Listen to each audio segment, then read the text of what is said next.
I just think Liverpool's second half, the guts to come back into that game. I thought the first half, City could have been out of sight, but they keep coming back, they keep going, they never stop. The great teams have that ability and that sort of character and personality trait, and they showed that in the second half. Really well done to Liverpool, because I think City were exceptional in that first half. How would you describe the quality of the game of these two sides that we've seen?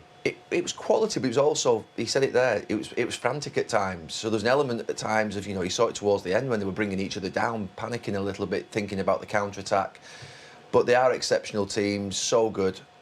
What I admire most about them is from a defensive point of view. I don't know how, and you think you could never have got you or me, or even you, to push high up the pitch with 10 minutes to go like those two teams, with the nerve to do that under the highest pressure against the best opponents, with the best passers, the best runners, is unbelievable. It really is. Honestly, you've seen teams push up in the past. We saw the Arsenal team with Tony Adams pushing up high at times, but never, I think, like we've seen these two teams in this game today. And that's the two best teams in Europe and in the world doing it at the most difficult moments, and that takes something. I was lightning. Don't put me in the same category as you and Cara. Don't you dare!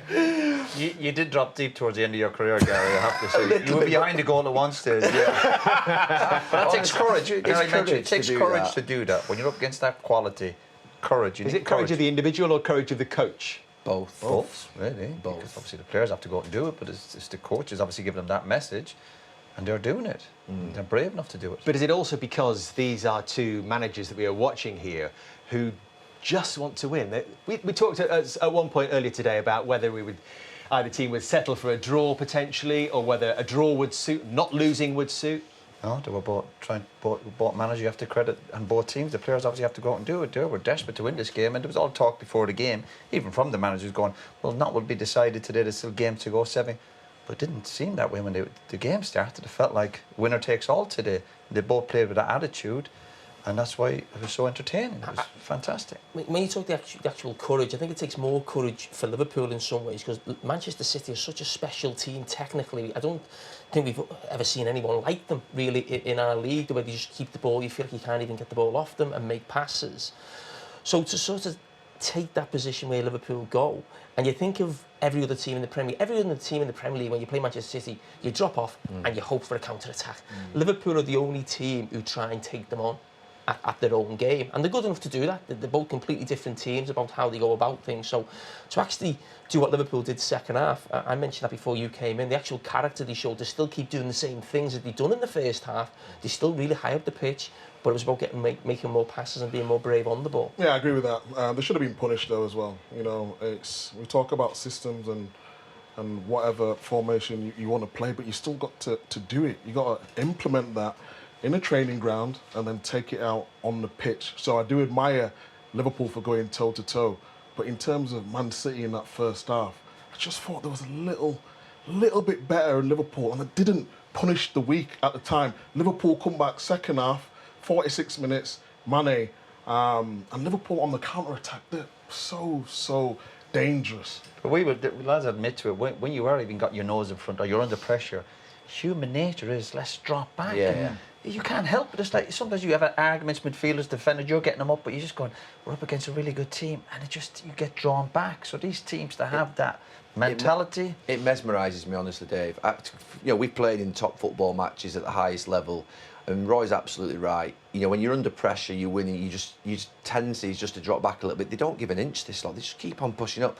And the quality of the fullbacks is the other thing that mesmerises me. I think it's just exceptional for what they're doing. But when you're watching, certainly the position we're in, commentating, you're almost panicking for them. That's me. We're watching.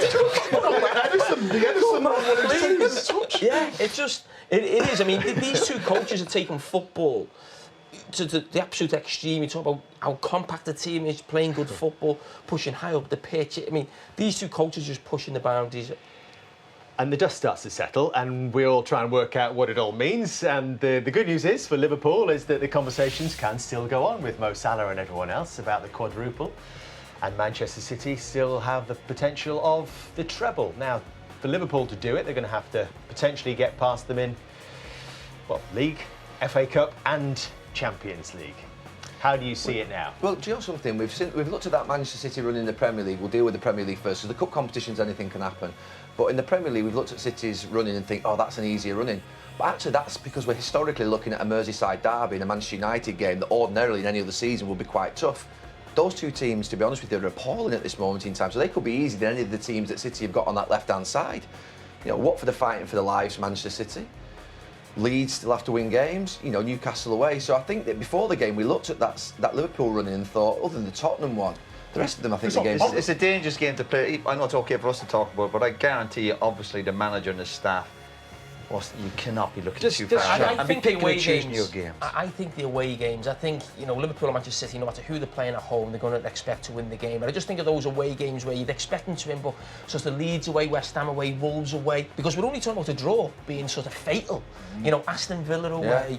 Newcastle away, I think it's now 12 games. Do you get what I'm saying though about the Liverpool running? You look because it's got Man United, Merseyside derby, Tottenham. You think, it's a tougher running, but actually it's not. It is a tougher running though, isn't it? You see what Spurs on paper, did at Manchester. On paper, we're talking about. We're talking about these teams I'd rather play Manchester United home and Everton than play West Ham away. Yeah, but Man United Liverpool is still a massive game, no matter what. Man United are not going to roll over. We might come to that if you're not careful. He rolled over yesterday. You're talking about historical performances and historical emotion. Have you watched Manchester United recently, Micah? You cannot bring that into it. We're not doing another Man United chat out. Every game's different. You see Arsenal 2 weeks ago, everyone was saying the top four. Now Spurs have played it, blind in the last couple of games. Football can change so. I think both teams could win every single game. If we can see the fixtures just again there quickly, because I just wonder if scheduling comes into it as well. We heard it from Kevin De Bruyne, the fact that if they keep winning, the games keep going on. So whoever wins the FA Cup semi-final next week will have to move the game on May the 15th. When you're winning, you don't mind playing. When it could be every 3 days, right? They want all these games because that means you're winning football matches. And this is what the team's about. You've got momentum. They've got the squad for it now. They've proven they can do it. They've proven they can do it. They've proven they can do it So over who do you 3-4 fancy years. from here?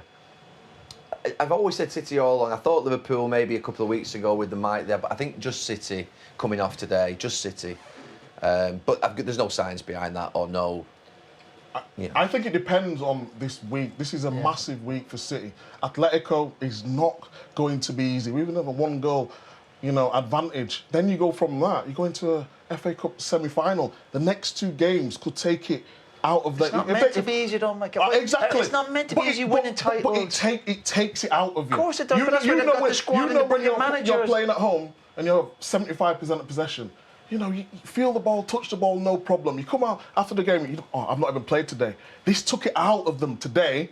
Will on Wednesday, and it will next Saturday as well. I think that game Wednesday for City is maybe a tougher game than maybe some people think. I think that's going to be really tough. I think it'll be a great atmosphere at Atletico. I think Liverpool are virtually already in the semi-final, so those 2 midweeks are done in terms of either playing Bayern Munich or Villarreal.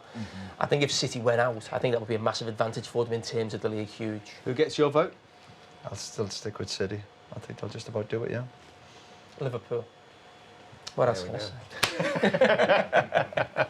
I could have said it for you, but I wanted to hear it from you. All right, we've still got one.